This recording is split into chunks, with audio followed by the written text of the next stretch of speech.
చిట్టి ఏం బావా మటన్ రెడీ చేసావా? ఇదిగో రెడీగా ఉన్నాను ఇంకా వండడానికి. దాంట్లో ములక్కాళ్ళు వేసి వండితే ఆ జ్యూస్ ఫ్లేవర్ ఆ ఊపే వేరు.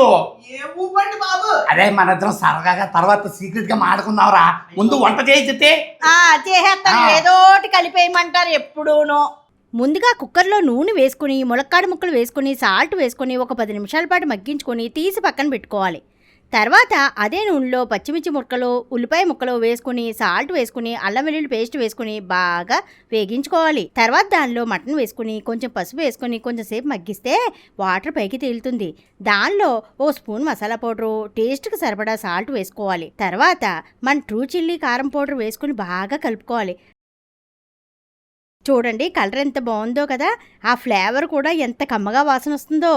ఆ తర్వాత కొంతసేపు మగ్గించిన తర్వాత ఒక గ్లాసు వాటర్ పోసుకొని కుక్కర్ మూత పెట్టుకుని 5 విజిల్స్ వచ్చేంత వరకు ఉంచి ఆవిరిపోయిన తర్వాత మూత తీసి పక్కన పెట్టుకున్న ములక్కాడ ముక్కల్ని దానిలో వేసుకుని కొంతసేపు మగ్గించుకోవాలి. చిట్టమ్మా ఏం బావా అయిపోయిందా? అయిపోయింది చూడండి.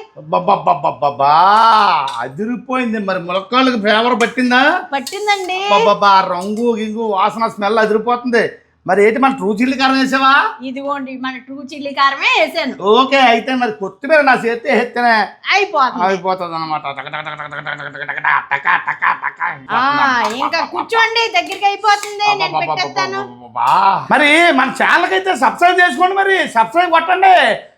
మరి ఇలాగే సహారా ఫ్యామిలీ లాగ్స్ ఇన్స్టాగ్రామ్ కూడా ఉంది, దానికి కూడా వెళ్ళి ఒక ఫాలో కొట్టండి.